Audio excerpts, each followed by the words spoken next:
Camimizin sizin de gördüğünüz gibi bir takım ihtiyaçları var. Taziye evimiz var aşağıda, Kur'an kursumuz var. Şu an taziye evinde namaz kılmak mecburiyetindeyiz. Çünkü camimizin sergileri, halıları olmadığı için, elektrik aksamında eksiklerimiz olduğu için, avizelerimiz falan olmadığı için sıkıntı yaşıyoruz. Yaklaşık 10 sene oluyor, belki 10 seneden fazla oluyor camimiz işte bu hale geleli. Biraz bayağı bir zaman geçmiş. Hayırseverler sağ olsun onların yardımıyla, desteğiyle yani bir eser meydana getirmeye çalışmışlar. Mahallemiz biraz fakir bir kesim. Herkes elinden gelen desteği gösteriyor ama yani sonuç itibariyle bir yere kadar bir şeyler yapabildik. Biraz hayırseverlerimizin desteğine ihtiyacımız var bu konuda.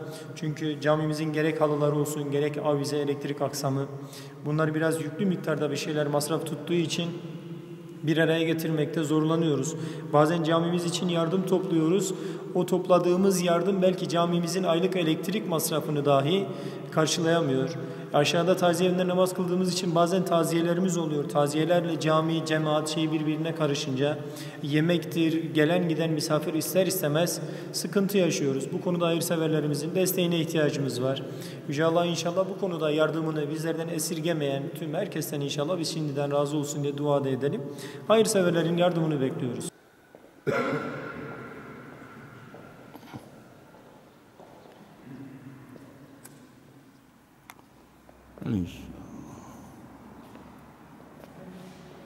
Caminin yönetimindeyim. Bu 30 senedir buradayım. Bu camiyi hayırseverler yardımıyla bu seviyeye getirdik. Bundan sonra yardımlarını bekliyoruz. Tuvaletimiz yok, sergimiz yok. Elinde gelen hayırseverlerden yardım bekliyoruz. Çevre düzenleme, caminin çevre düzenlemesi yok. Mümkünse belediyede veya valilikten, hayırseverlerden yardım bekliyoruz. Büyük ağlı mezrasıdır, yani bağlı.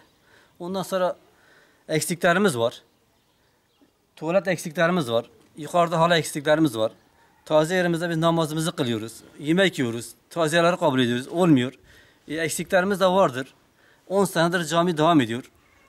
Camide hayırsever insanlar var, yardım ediyor. İşte bizim hallarımız eksiktir. 40-50 milyar neyse o civarlar. Onlar da yardım eden insanlarımız olsa çok iyi olur. Bizim çevre düzenlememiz de biraz eksiktir. 10-12 senedir bu cami devam ediyor işte. Yardımları bekliyoruz yani. Hayır. Bizim de maddi durumumuz fazla iyi değil bu çevrenin. Hepsi fakir kesimdir. Yine bu seviye sağ olsun herkes yardım etti, getirdi. Bundan sonra da yardımları bekliyoruz işte.